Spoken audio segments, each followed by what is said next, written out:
I'm honored to be here, honestly. I don't have anywhere else to be but here. So I'm really just honored to be able to be here with you all and share, just my journey and and my passions, and hopefully you guys can get something out of it. So before I dive into more about me, I just want to give a shout out to everyone that made it here today. And I hope that you learn a lot. So Giselle, if you could put up the first slide, or we can actually jump right to the agenda slide. So everyone knows what to expect. We have a lot to cover today. So yeah, so I'm Alkemia Earth, by the way. My name is derived from alchemy, which means transmutation. So transformation, to be specific. So if we can go, you can skip the next slide, and then the next slide. So the agenda for today is we're going to talk about, well, first, 3 common mistakes that, that we are all probably making that are very common when it comes to weakening the immune system, causing weight gain and things like toxic buildup in our bodies. We're going to dive deeper into just health in the human body, getting to know ourselves on a deeper level. And we're going to also get into some effective ways to boost immunity and eliminate toxins and slim that waistline naturally. And then we're going to make a tea blend together. And if you guys don't have everything, or if you didn't bring anything, that's fine. That's just going to be a very small portion of the session. And then most of it's going to be lecture based. So you can chime in on that part or whatever. And then we'll do the Q&A after that. Okay. So let's start with the first slide. So the quote is a very powerful quote by Rumi. And I just kind of want to set the tone for everything, because this is just a really, really powerful quote. And he says, if you desire healing, let yourself fall ill. Let yourself fall ill. And, it's interesting because I would have to say that's how my journey started, to be honest. And so just to kind of go into, more about me. Again, my name is Alkemia. And, when I was 15, I kind of started this journey of just wanting to know more about food in general. And I was always kind of what my father called me, was a hard head, and always wanting to ask every question under the sun, especially around bedtime, because those were the times I had all the questions. But really, I got my first job around that age, and my family owned a hoagie business, and they were selling cheesesteaks and stuff. And so that was one of my first jobs outside of babysitting with food. And my mom's side of the family is Italian, and so they've got cheesesteaks and all the meatballs. And so I'm serving us all of this up to customers. The next job I go to is fast food, Wendy's to be exact. And that's when I really, really started to take notice, just of, just the people and how the connection with the food and the people were. And I just remember, being at Wendy's and seeing the people come in, and just a lot of them were dealing with overweight issues. And then there was just this, this energy that they carried with them in general. And it was really interesting. So there was something about that environment that really prompted me to give up fast food. So here I was in a fast food environment. I was eating it at the time, but then there was something that kicked in where I was like, you know what, I'm going to stop eating it altogether. So I'm 15, I decided to give up fast food and give up soda. And I thought this was going to be kind of like a 3-month thing that I was going to challenge myself with. Well, this ended up being eternally. And so moving forward a couple years, I started to dive deeper into food, because when I was 12, I was diagnosed with low blood sugar and anemia. And so I was an athlete, and I was dealing with these health issues, and they were really affecting my everyday life with just, I was always feeling like I was going to pass out. And I grew up on the standard American diet. And so the doctor, I remember him telling me when I was 12 that I would probably end up dealing with diabetes by the time I was in my mid-30s or somewhere around there, just because I was already, predispositioned to that genetically, because that's something that runs in my family. And so I think that there was that on top of just the way I was feeling, and desiring something more for myself. There was something deep in me that I wanted to heal. And that sort of started to surface around my teen years. In my early 20s, I purchased a book called the Dictionary of Food Additives and Preservatives. And what prompted me to do this was I was reading the back of my chip bag one day, and I was curious to know what all these other ingredients were that I couldn't pronounce. So I found this book, and I was really actually surprised that there was a whole dictionary on food additives and preservatives. And when I tell you it was a dictionary, we're talking this thick. So I started studying, started going through my cabinets and just looking at, you know, the different ingredients. And then I wanted to know more about these ingredients and how they affected us on a cellular level, how they affected our emotions, how this affected us. So I studied, learned. I became a mother, you know, when I was 19, and I'm a mother of 5, by the way. And when I gave birth to my last child, it was a huge, huge awakening for me because my anemia had gotten worse. You know, I almost needed a blood transfusion because of how much blood I lost during delivery. And at this point in time, I was really starting to feel the effects of just, you know, always almost passing out, blacking out, and trying to raise 5 children. On top of that, my daughters were born with eczema. That's something also that runs in my family. And so I was just on this journey of not only trying to better my own self, but also trying to now figure out how to, you know, clear up my daughter's skin, because she was waking up in the middle of the night. She would scratch till she would bleed, 2 o'clock, 3 o'clock in the morning. And I just, you know, that I'm sure a lot of you who are out there can relate as parents, just that feeling of being powerless and not being able to relieve the suffering that you're seeing your child go through just weighed on my heart. So I started studying like natural skincare. I was blessed to be able to learn from a master herbalist. She was an old master herbalist, 4th generation. She was German, and she blessed me to be able to learn, you know, what she learned about some of her herbalism, and then just also natural skincare, because I was on this journey again to heal my daughter's skin. So I started making all my own natural skin products with all these herbs, and it really, really helped, but there was something that still wasn't quite right. So when I deepened my studies, I started to really turn to food like I had done before.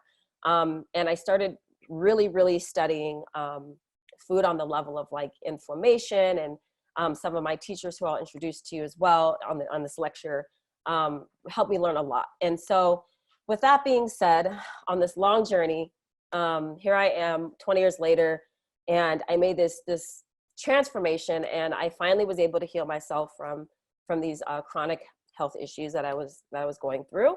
Not only that, but I had depression and chronic fatigue, and there was days I just could barely get out of bed and things of that nature. So if we can go to the next slide.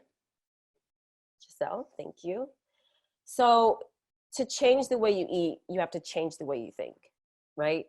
So essentially, this is kind of a journey of changing my perception, changing my belief system. I grew up a certain way, eating certain things, thinking a certain way.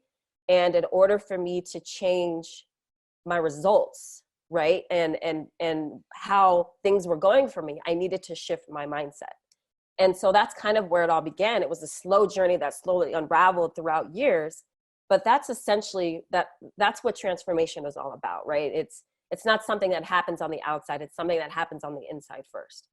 And so for me, I definitely realized that, you know, it all starts from within, and that's kind of how everything started and unfolded for me. If we can go to the next slide. So healing is definitely a journey of self-discovery. And that's one thing I want to say. I always feel like, you know, oh, once I achieve this, you know, oh, my anemia is good, but there's always like this next level. And it's definitely a journey. And why, for me, it was a journey of self-discovery, because really it's a personal one when we're learning more about ourselves. And there's no 2 humans that are alike. We're all different. When I work with my clients, there's never this cookie cutter kind of approach to anything, because we're just all different creatures. And we require different things to keep us going. And so I honor that, you know, this journey of just learning more about ourselves on a deeper level and honoring that. So when I was able to finally heal myself and heal my daughter's eczema, what I ended up doing was transitioning to a plant-based way of eating. I learned a lot about inflammation and how that worked in the body. And really it was quite simple. We as humans, I think we have a tendency to kind of you know, make things bigger or complicate things. And really when I just kind of just returned to nature in general, it just became a very simple process. And I was able to help my daughter with her eczema. The skin formulas that we were making were amazing, but really just shifting the way she was eating was really the key to it, because again, health starts on the inside. So within a month after transitioning, her eczema completely cleared up. So it was really amazing to see that. And if we go to the next slide. So with the things that I found, I just obviously started telling everyone. I come from a family where everyone is suffering from something, high blood pressure, you know, obesity, diabetes. And so it all started with me, with just sharing with my, you know, small family and circle of friends. I got made fun of a lot. I was the one showing up to Thanksgiving dinners, bringing my own food, often not, I wouldn't eat it all. And so it was just a lot of that going on. But my journey has led me to be able to share with more and more people. You know, after I was being made fun of by my family members, they actually ended up coming to me much later in life and asking me for tips and asking me, well, how do you do this? And how do you do that? You know, I come from a family of, I have 9 siblings. So I'm one of the oldest ones, and we'd all go out together, and I'd be with my sisters. And a lot of the time they would ask me, they would think I was the youngest, or, you know, so that's kind of when my sisters started to really start asking me, you know, for more health tips and how they could transition as well. So I just want to let you know that when we are sound in mind, body, and spirit, anything is possible. And it's a really, really powerful thing to be able to, you know, take control of our own health. I believe it's one of our greatest wealths. And there's those times when we all have fallen ill and you don't care about anything. You just want to get better. So I think kind of even now with what's going on, it's a lot of people are starting to take it more seriously and just kind of maybe take a deeper look and even connect deeper with that, which I think is a beautiful thing. I've had the honor, my husband, you may know him, he goes by the name DJ Kavum, aka Ietef. He's also a vegan chef. He's the founder of Eco Hip Hop. Him and I do a lot of work together. We've had the honor of visiting the White House with our work on health and wellness. And, you know, we've presented with top chefs like Gail Simmons and Bobby Flay. And we were the personal chefs for NBA All-Star Wilson Chandler, who was former Denver Nuggets, and now he's with the Knicks, I believe. So we've worked with a lot of people, and we've helped them on their journey as well, and just, you know, creating that level of health and whatever their health goals are. We can go to the next slide. So let's talk about 3 things that are setting you back right now that you're probably doing. This is one of the 3 things that I was doing. And refined sugars and grains are one of them. And pasteurized juices and beverages is a huge one, you know, overly processed foods and acidic foods. And we're going to dive a little deeper into all of these. So refined sugars and grains, the reason why I say refined is because there is a difference between grains that are in their whole form versus refined. Refined is a process that they go through to make it look prettier, make it more appealing to the palate. But during this process, most of the nutrition is actually lost and stripped. And sugar and grains are one of the things that I think, especially us in North America, eat a lot of, crackers and all of this stuff, breads. So when we're dealing with refined, it just takes the nutrition to a whole nother level. Pasteurized juices, it's really interesting. I was a huge juice drinker, orange juice to be exact, and Tropicana, all that stuff. So when we take a beverage and we, you know, heat it and pasteurize it above 180 degrees, we're losing a lot of the antioxidants, the enzymes, and the things that actually really help take our health to that next level. And the sugar molecules change and all of that. So we're going to dive a little deeper into that. And then, of course, we're all familiar with the overly processed foods, but maybe some of you out there like acidic foods. What do you mean? So let's go to the next slide. So let's talk about health. What is health? We hear this word all the time, and I just want to dive a little deeper into like this word health. So by definition, it actually means the condition of being sound in body, mind, and spirit. And so it's really profound, because when we're talking about the condition of the body, right? This is our well-being. We're referring to, oh, is this person healthy? So we're like, is this person doing well? And so when we have the ability to be free from physical disease or pain, which is also what health refers to, this is kind of another way of saying harmony. So are we operating in harmony? Is there, you know, or is there like this internal battle going on?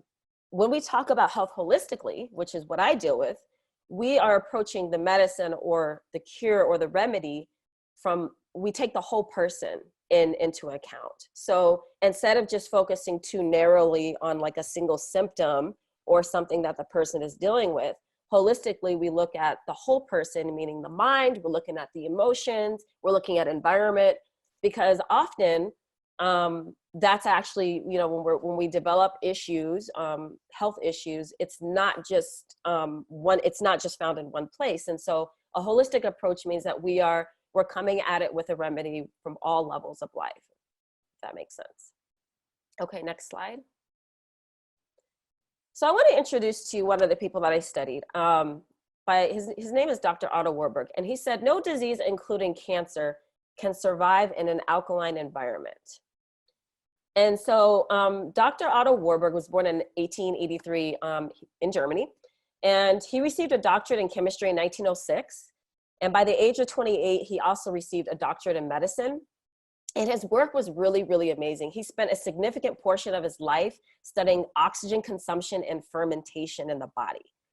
And in 1929, he released a really well-known paper called The Chemical Constitution of Respiration Ferment. And he differentiates the energy consumption between regular body cells and cancer cells. And in this paper, Dr. Warburg highlights that regular body cells acquire energy through oxygen, making them anaerobic. So we're all familiar with that term. And for those of us who don't have a background in science, that just means requires oxygen to survive. So aerobe is the proper term for that. So his findings with that, and then when he was studying cancer cells, he found that cancer cells can split glucose from lactic acid through this process of fermentation, and for them to survive, and it makes them partial anaerobes, and it basically means that they didn't need oxygen to survive. And so it was really interesting when he did his cellular work, finding that, okay, this is how cancer cells operate: no oxygen versus regular human healthy function. They require oxygen. So in the early 1900s, this man actually won he actually won the Nobel Peace Prize for all of his work and all of his findings, because he basically suggested that cancer cells can thrive in very low oxygen environments, and they derive energy from sugars by fermenting. And so that was basically his work, and he basically theorized that these low oxygen and very highly acidic conditions is what caused cancer. And so he won the Nobel Peace Prize for that. So you guys can learn more about him if you want, and we can go to the next slide as well. Another man that I study, his name is Dr. Sabi. Some of you may or may not be familiar with him. He just passed away within this last decade. But Dr. Sabi, his work was very, very influential, very, very inspiring, and has influenced my life a lot. And he says, mucus is the cause of every disease. Eliminate the mucus and you eliminate the disease. And so Dr. Sabi really went into how inflammation and mucus, which are basically one and the same, because inflammation is what causes mucus, was kind of the foundation to all disease. And, you know, this man actually was known for curing things like AIDS and HIV and cancer and all kinds of things that in your mind you're going, what, you know. He actually was taken to court by, in New York. He went to the Supreme Court because they sued him, the American Medical Association, for practicing medicine without a license, because he was actually making these claims. And he ended up going before a judge and a jury on trial for this, because he was looking at jail time, and he ended up being found not guilty because he had so many people come in on his behalf and testify with paperwork, you know, from different American institutions stating that they were diagnosed with these diseases, and then they would testify saying that they followed his methods and that they no longer had these ailments. So his work was very, very profound. Again, it was focused on inflammation. And so just let's dive into inflammation just real quickly here. So inflammation is your body's response to an injury or a threat, basically, right? So in certain situations, inflammation is necessary and helpful, right? So like stubbing your toe, or if we cut a finger, this is what we would call like acute inflammation. And so this is the good inflammation, because this is what basically brings the blood flow. And hold on, excuse me. So basically, when we're dealing with this, the body will respond with a healthy wave. Ooh, lots of talking, needed some tea here. So when the body responds with acute inflammation, that's what we need to heal. So what happens is when we enter the state of chronic inflammation, on the other hand, this is when things can get really out of control, right? So this is where health complications step in, weight gain, things like that. And so what are inflammatory causing foods? So in certain foods like refined sugars, refined grains, vegetable oils, fried foods, refined carbohydrates. So these are things that will actually cause what's called chronic inflammation. And so when chronic inflammation comes, cells are basically damaged on the inside of the body, and the same inflammatory response occurs like with acute inflammation. But the difference between it being chronic is basically that it ends up persisting, and this is when the issues kick in. So if we don't eliminate the chronic inflammation, in some cases, this is what actually leads to things like the system response, where our body kind of enters this emergency state of where we're leading to health problems, and the white blood cells may be attacking the healthy tissues and the organs, and it causes even more inflammation. So there's just this giant chain reaction that actually happens in the state of chronic inflammation. So basically, chronic inflammation can impair functions throughout the body. It can be related to cardiovascular, cognitive function, digestive, metabolism, hormone levels, and more. So this is kind of like the basis of inflammation, and Dr. Sabi's work was all around inflammation and how inflammation is what creates mucus, and it's just this giant chain reaction. Okay, next slide. So we are alkaline by design. And so we're going to talk about alkalinity here for a second.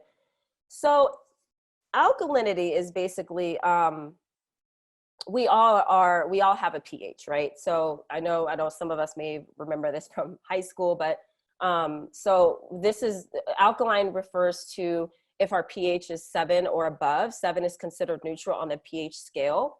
And pH just stands for the potential of hydrogen, because we're all carbon-based creatures. And so pH is basically a measurement of the acidity or alkalinity of a solution. And the lower the pH, the more acidic the solution. The higher the pH, the more alkaline. So a pH scale ranges from about 0 to 14. And we as human beings, we sit at about 7.4, our blood pH, okay? And so this is considered to be a healthy measurement of alkalinity as a human being, 7 being neutral. So we're slightly alkaline. Whenever a substance is alkali, the base of that substance is basically carbon, hydrogen, and oxygen, just so you know. So the whole planet is built this way. Humans are built this way. Anything with life is built this way. And basically all chemical processes have an ideal pH. So they'll either be acidic or alkaline, and they all serve a purpose. So for instance, our stomach pH sits right around about 3. So it's very, very acidic. Cells die at a pH of 3.5. The blood is even more specific. Like I said, it's about 7.4.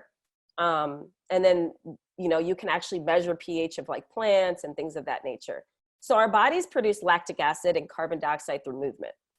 And since our bodies don't manufacture alkalinity, we have to supply the alkalinity from an outside source to keep our bodies alkaline.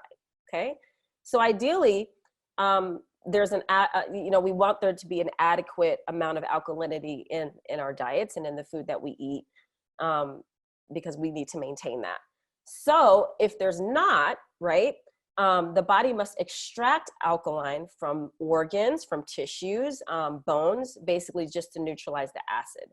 So this is what causes the body to actually fall into an acidic state and become diseased. So now we're going to get into, of course, okay, well, what does that look like? If we can go to the next slide. So I just mentioned how basically if we fall into this acidic state, how our body compensates is that it will take the alkalinity from neighboring organs and bones and that tissues and things of that nature to sort of stabilize its alkalinity. So every living cell in our body, like I said, it creates this metabolic waste. So the key is that because it's always producing waste, it doesn't matter even if we're eating good foods, bad foods, all foods will generate a metabolized waste, right? So what we need to do is when we're looking at the food that we're eating, they're either going to be classified as alkaline or acidic, right? So, and basically foods are going to be classified this way because it's based on the oxidized remains that the food leaves behind. So again, all food is going to leave behind waste, but again, it's more about how much and how much of that's alkaline transitions to alkaline or acidic. Alkaline food produces very little waste. So that's the beauty of eating alkaline. And acidic foods produce a large amount of waste. Okay, so if you can kind of think about it like that. And it's interesting too, because when we get into what the alkaline foods are, when we look at it environmentally, it works the exact same way. So most of the cells in our bodies go through this metabolism, and the old dead cells become waste products and all of this other stuff. So again, we really need to focus on eating alkaline. This is what's going to keep that toxic buildup down and then give our bodies that alkalinity that it needs to thrive.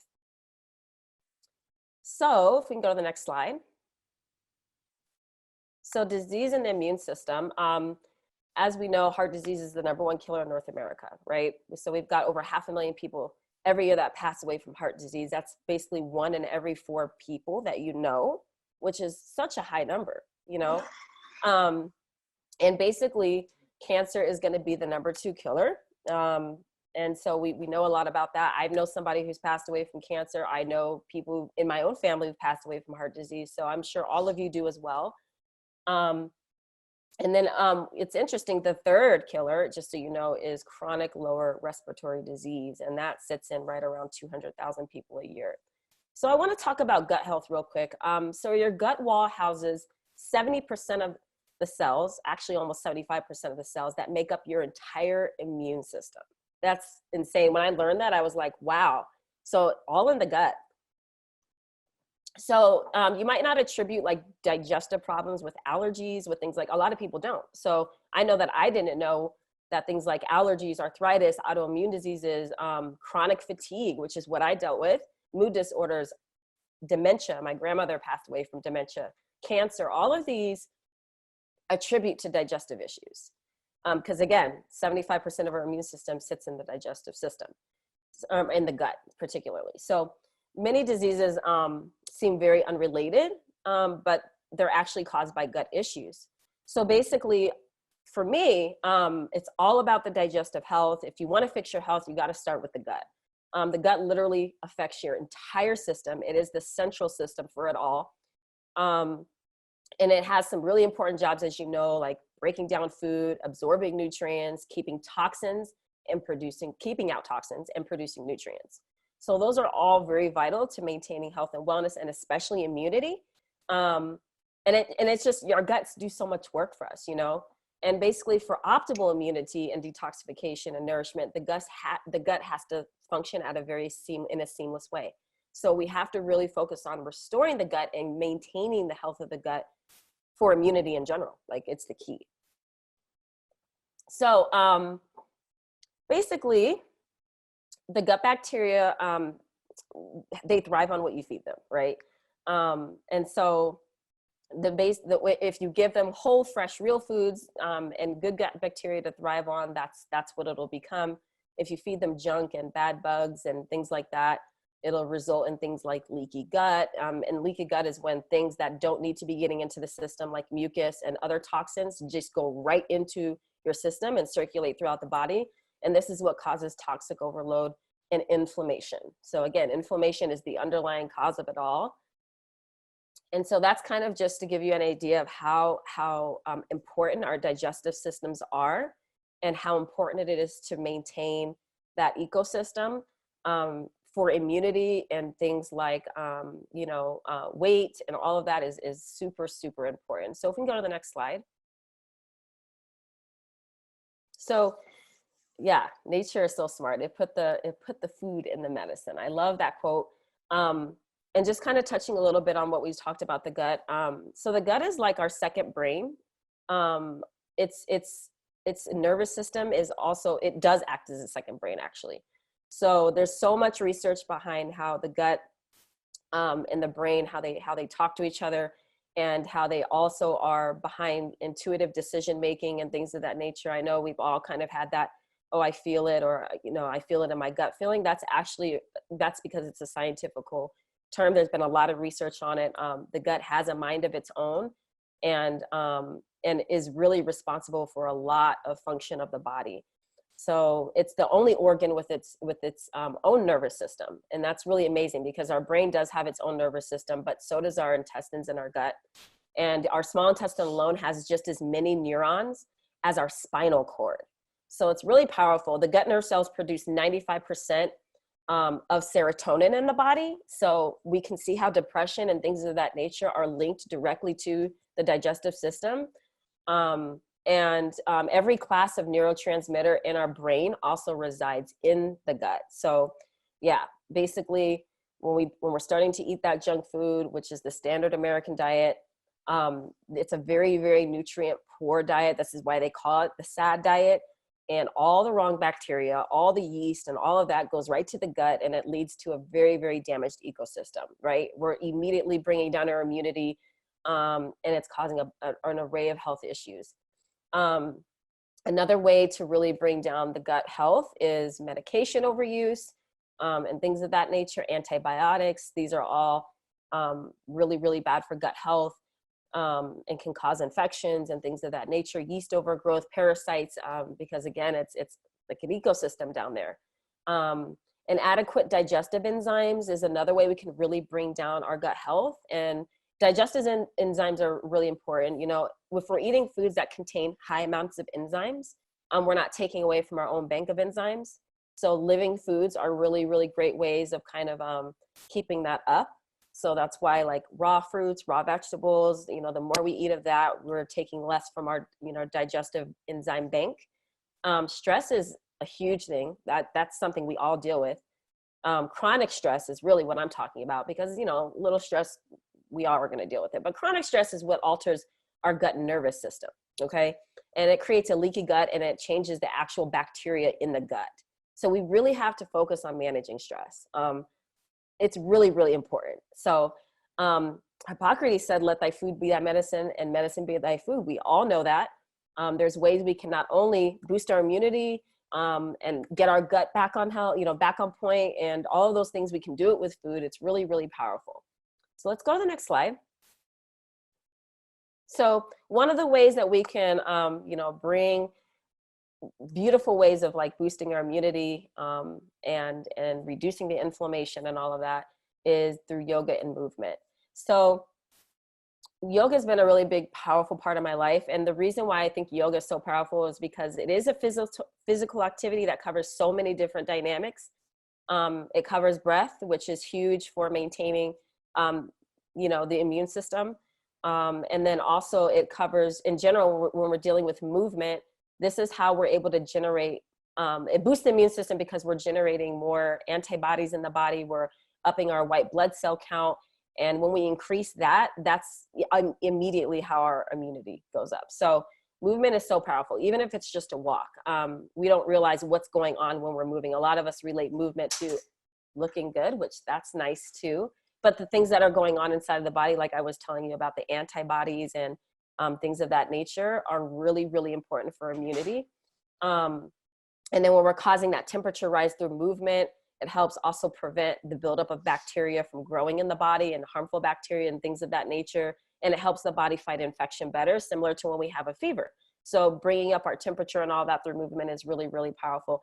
Exercise also slows down the release of stress hormones in general. So I was telling you how stress is like literally probably the #1 killer. We think it's heart disease, but stress is always going to be connected to anything. So chronic stress. So just exercise powerfully being able to slow down those hormones I think that's beautiful. So we can all use that in our lives. Yoga has been found to help directly lower stress hormones that actually compromise the immune system while it conditions the lungs and respiratory tract. And as we saw, the number 3 killer in the world was respiratory issues. And then basically it helps flush out the lymphatic system. So like I said, if you guys haven't tried yoga, maybe try a little bit of that. We can go to the next slide. And then, all right, so big photo. I love this beautiful photo of food. So plant-based lifestyle is also a great way to boost the immune system. Plants have essential nutrients that you can't get from other foods. Vitamins, mineral, phytochemicals, antioxidants in plants all keep your cells super healthy and your body in balance so that your immune system can function at its best. And it keeps inflammation down. So if you're dealing with issues with weight loss, one of the reasons that we don't lose weight is because we are storing so much toxins. Fat cells are a really safe place to store toxic buildup in the body. And so if we're constantly eating toxic foods, acidic based foods, then this is probably why we're experiencing an issue with losing weight. So plants really help kind of create that space to release toxins, and they give your body a deep, deep nourishing way of eating. And so, yeah, I highly recommend increasing your plant intake through fruits, vegetables, whatever. And definitely for some immune support, obviously that's a huge way of doing it. So next slide. So herbs and spices are one of my favorite ways of boosting immunity and just managing all kinds of things. I mean, I think we often refer to herbs and spices as a great way to flavor our meals, but we don't really know how impactful they can be for our health and wellness. For instance, like cinnamon lowers blood sugar levels. So if you're dealing with diabetes, this is a great way to stabilize blood sugar. And then basically it's very, very potent with antioxidants. And I love sage. It can help improve brain function and memory. And there's so many different things out there. Peppermint's one of my favorites. It helps reduce IBS issue or pain, IBS, pain from IBS. It helps with nausea. There's been a lot of pregnant women who've used peppermint to get through their nausea as well. And then turmeric is a great one. Turmeric has the curcumin in it, and that's a really, really powerful anti-inflammatory. So there's so many herbs out there that are really, really nutrient dense, and they're all going to help, bring down that inflammation to some degree. Holy basil helps fight infections. So there's so many things that we can use herbs and spices for besides just flavoring our food. It's just a great way in general to boost immunity. So let's go to the next slide. One of my biggest ways of getting my nutrients in and keeping my immunity up and things of that nature is herbal teas. So herbal teas, despite the name, aren't actually real tea because they're not made from the tea plant. Instead, they're just made by steeping herbs like flowers or roots and things of that nature. They're really, really powerful in terms of how they help us. So if you want to, look up more on like herbal teas, I would definitely look up like the benefits of herbal teas. But again, I just kind of went into the benefits of using herbs and spices, and herbal teas are a great way to get in nutrients and detoxify and things of that nature. Essential oils, I love pairing the two. I use a therapeutic grade essential oil, and I have different blends that I'll put into my tea, or even just water. 1 drop of peppermint oil is equivalent to drinking 50 cups of tea. So it's really, really powerful when you're pairing the two or when you use one or the other. A lot of us use, essential oils as aromatherapy, but if you get the therapeutic grade, you can ingest certain ones, and those are really, really powerful. Like I said, 1 drop equivalent to 50 cups of tea. That's incredible. So I know we covered so much, but I kind of wanted to, if we can go to the next slide, there's a couple of recipes up here that I wanted to share with you guys. And if you guys do have a chance to download that ebook and the link that was provided, there's tons of recipes in there, and they're paired with affirmations and essential oils.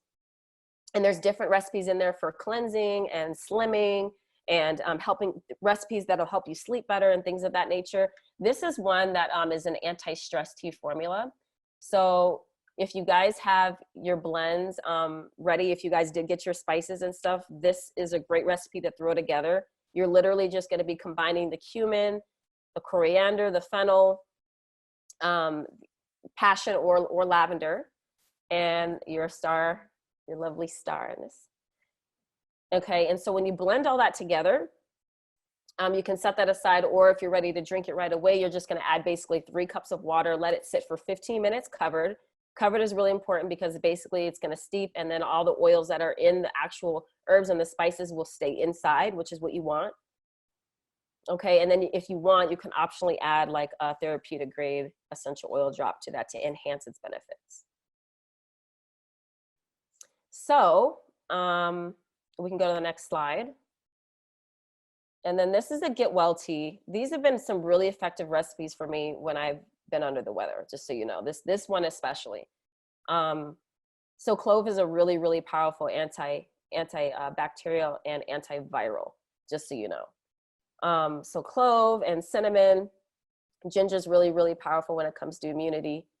And I love maple because maple has over 50 antioxidants, and it's low glycemic, it's non-addictive, and it's not refined. So that's always going to be my go-to for sweeteners. And then I have this On Guard essential oil blend. It's therapeutic grade, and it's a combination of a bunch of different oils in one. It's a really, really powerful one for the immune system. So I like to add a drop of that to my Get Well tea. And again, you're just going to let all of that steep for 15 minutes. After you blend it together, you're just literally throwing your whole herbs and spices together, letting it steep in that water, and you're good. And so next slide. So connecting with nature is another way, obviously, that we can really, really boost our immunity. And this is a powerful way. They've actually done studies on what's called forest bathing, which is a really big thing. And they've shown massive benefits from just 5 minutes of people in nature. And the reason is because nature releases what's called negative ions. And negative ions are what's good for us. Positive ions are things that are destroying our immunity, lowering our blood cell count, and things of that nature. And this is that stuff that we're getting from electronics and, you know, phone wires and the towers and all of that. Those are all producing positive ions, and the negative ions is what nature produces, things that come from natural bodies of water, trees, rock formations, and things of that nature, which is why immediately when we go into nature, we feel a sense of peace and calmness. They found that people who are in nature, when they take blood samples for them, the way that their blood is organized is almost like you've been in a spa for a whole hour. So just 5 minutes of that is really, really powerful. It's also helped with children who are dealing with things like ADHD and things of that nature. But yeah, it basically boosts the immune system, lowers blood pressure, reduces stress, and improves mood. So reconnecting with nature. And we can go to the next slide. There's just another beautiful photo. And just, I just really want to reiterate that we spent a lot of the time gardening this past week. And so I know that that has really helped me just with all the stress and reading the news headlines and all of that. So really, really highly recommend getting in nature when you can. And next slide. Last but not least, I want to let everyone know that gratitude is a huge way of actually boosting immunity. I know this might sound strange, but this is a photo taken from a book called Hidden Messages in Water by Dr. Emoto. And basically, this is a crystal that he took from a water sample after he left it in a jar and said the word gratitude to it for 30 days.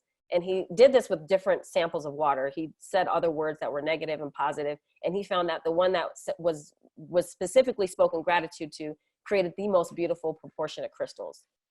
And medical studies have shown that people who are in a more optimistic state or in a state of gratitude have better immune systems and things of that nature. So there's been a lot of studies just on the state of gratitude and what that brings. And the next slide, and then we'll open it up for questions. So this is my sister. She was actually one of my first clients, and she had high blood pressure, high cholesterol when she was really young, and she almost reached 200 pounds at one point. And I think she's about 180 here. But she basically switched her lifestyle and she went plant-based. She started moving more, and this is kind of her before and after picture. I just wanted to kind of leave that up there for some inspiration, because now she feels better than she did when she was in her, early teens, late teens. So when we switch, our lifestyles and we change our perception, again, anything is possible. Okay, we can go to the next slide and maybe open it up for some questions. So again, we want to eat more fruits and vegetables, ancient grains. We want to move our bodies, drink herbal teas, get into nature, and just stay in gratitude. Those are my, I hope you take those away and you implement some of that into your life. If you're, I'm sure most of you are implementing that. But yeah.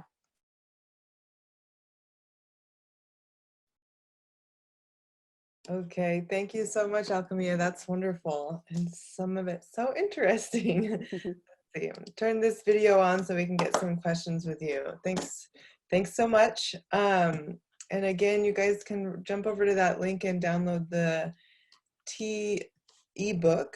Should be good reference. And we'll just jump right into that with the questions. So I'm gonna sort of go backwards on these questions. And the first one I'll ask you is, I'm going to make this a bundle question. And I would love to know your sort of like top 3 herbs or ingredients for boosting immunity, and just like overall wellness at this particular moment when people are feeling a little shaky about being sort of germ-free and healthy, and how to focus on boosting your own immunity instead of the defense part of it so much, and sort of what are 3 ingredients that if we have those in our kitchen, we're off to a really good start? Herbs or ginger, other stuff like that. And where might we get those? I'm curious where you get herbs and also the oils, some of the oils that you show us. And then somebody has asked how to know which herbs go really well together and how you choose which to combine for something like the Get Well tea or any of your other mixtures. Okay. There. Yeah, so I would say the things that I would keep in your kitchen are definitely ginger, turmeric, and I keep a lot of superfoods, honestly, in my kitchen, to be honest, like moringa, and all these you can get at like Whole Foods, Natural Grocers, Sprouts, things of that nature. Camu is a really, really great, it's like a fruit, it's an exotic fruit, but it's really, really high in vitamin C. And vitamin C is obviously something that we're going to want to keep in our systems during times like this, and just keeping immunity up in general. And vitamin C also helps, with iron absorption. Turmeric is interesting because you have to pair it with a fat in order for that curcumin to actually get into the system. So if you take a little like coconut oil, I like to do like a turmeric latte. So I'll do like cashew milk, some turmeric powder, coconut oil, and maple, and kind of make like a latte out of it. And black pepper also causes the effects of turmeric to be amplified. So ginger is really powerful for sure. I would keep ginger and garlic and onion. See, these are just really the basics, And then what was the second question? Yep, Sorry. One thing is where I think you mentioned that any natural grocer or small grocer, but also some of those oils. And I'll segue into an oil question, which is where can I get those oils? And also how would I know which ones are okay to ingest? There's only one company that's certified therapeutic grade, and it's doTERRA, to be honest. I've used other oils, but they're more for like diffusing, but these are the pure essential, these are it's the way that they're processed. So not all oils and things like that are processed. Some of them are processed with solvents and different things, and they can get a little contaminated along the way. So this is the only one that's actually certified therapeutic grade, meaning that you can actually ingest certain ones. doTERRA actually makes blends, and then there's certain ones that they label that are made for ingesting. So that information can be found in the Tea Talk Rituals book. There's a link on there if you want to learn more about how you can get more like the essential oils. I keep what's called the Family Essentials Kit on me at all times. It has like everything that you need, literally. One's for respiratory, one's for relieving stress. It's like a little first aid kit, if you want to think about it like that, in the form of oils. So I recommend every family having one of these. Essential oils are really powerful, really powerful. Great, thank you. And one question that I think is a really good one, can you just tell us what you mean by plant-based? And I think that there's a lot of talk, so somebody has mentioned that they hear a lot about plant-based, and what really is that, and how might we start moving towards that? Yeah, I love that question. Vegan, plant-based, I know it gets a little confusing. So vegan lifestyle is more coming from the approach of really, there's no leather in your house or any of that. That's definitely kind of like, I think if you want to evolve to that, um, it's basically no animal products whatsoever. It's living a completely free animal life. So you're not supporting, anything that's made from animals, leather, wearing any of that because of the animal cruelty that comes behind that. Plant-based is like basically you implementing everything into your life that is vegan, except maybe maybe you haven't gotten rid of your leather couch or, things of that nature. And then I know some people are plant-based, but maybe they're eating honey or, because that's still kind of derived from an animal, the bees and things of that nature. So plant-based is just a little more universal. And I mean, not everybody wants to go vegan because not everyone, comes from that place of, animal rights and ethical and all of that, which is completely understandable. It's more of a personal choice. I personally lead like a cruelty-free life as much as I possibly can, meaning I don't buy cosmetics that I know are being tested on animals and things of that nature. I have used honey occasionally for medicinal purposes. Like if I'm coming down with something that's really, really affecting me in a really negative way, honey can be a very powerful medicine. So I've used it I've used it in a way that's medicinal. So that's kind of the difference between plant-based and being vegan. And if you want to start by being plant-based, honestly, the best way to do it is just upping your intake of plants, maybe starting with a meatless Monday. I started gradually by, adding in things or taking away things one by one. It was definitely a journey for me. I just say start where you're at and take it one level higher. I have a lot of people that are joining my cleanse coming up on April 13th. And that's kind of a way that people have used my cleanse as a way to jumpstart that lifestyle and kind of get a taste of it, because I'm holding your hand through it. It comes with a meal plan and all of that, and it's all plant-based, so you can kind of experience it like that. Excellent. I remember somebody gave me kind of something that stuck with me, which was in moving towards a different diet, to focus on what you're adding or increasing and not on what you're taking away. So Exactly. when you make more space on that plate for a plant-based diet, it helped me a lot to think of less about what I was giving up, or however you want to phrase it, and more about like, well, what am I making space for now? So I know that with the plant-based idea, that's been super helpful for me. Oh yeah, it's a lifestyle. Diets are different. It's a different mentality. I don't teach diets. I teach Yeah. lifestyles. Mm-hmm. Yeah, it's more sustainable change for our lives. So on that note, I have one question for you. I would love to know if you have any daily rituals or things maybe you do in the morning or before you go to bed, or things that you do throughout the day that are simple that we might be able to kind of insert into our days. Absolutely. Gratitude is one of my daily rituals. I start my morning out with sort of a meditation of just what I'm grateful for. I have that moment of silence, reflection, setting the tone for the day. Rituals are very, very important. And then tea I always make tea. My husband makes tea in the morning. Yoga, I try to do that every day in some way, shape, or form. And it doesn't have to be just the asanas, which are the poses, but there's 8 limbs of yoga. So meditation and all of that and breath work is part of it. And then in the summers, definitely gardening and just connecting with nature has been part of my ritual. So yeah, rituals are very, very powerful. I highly recommend everyone adopt some sort of 5-minute something to just give back and replenish yourself. I teach a lot of that in my classes and with my clients, that helping them develop a daily ritual is very, very powerful and transformative. Excellent. All right, and one, I think that it's kind of a big question, so I'm going to ask if you can say the name of the book you mentioned where we can learn more about an alkaline environment, how to test or how to know where you're at with your own alkaline. How would I know if it's too much or too low, or how to kind of follow that? And I think because it's such a big question, it seems to me like I learned a lot about that right now, but I think there's a lot more to it. So is there sort of a book or a resource we can go to learn a little more about that? Those people that I mentioned, Dr. Otto Warburg, his work is very important. And I know there's a few books. I haven't personally read just one book on alkalinity. Mine have come just from different teachers and then just through self-experimentation with myself. You can buy pH strips online and test your saliva. But that's not as effective as getting your blood pH drawn at like your doctor, because your saliva is naturally it's supposed to be alkaline. That's what keeps our teeth healthy. So going to your doctor and asking for a pH test with your normal blood work is a great way. And I teach intuitive eating, so a lot of it is learning just how to really tune into the body and understand where we're holding inflammation and things of that nature. We can really, when we tune into ourselves and we sensitize ourselves, so to speak, by through a process of eliminating foods that are numbing, that are causing this numbing feeling in the body.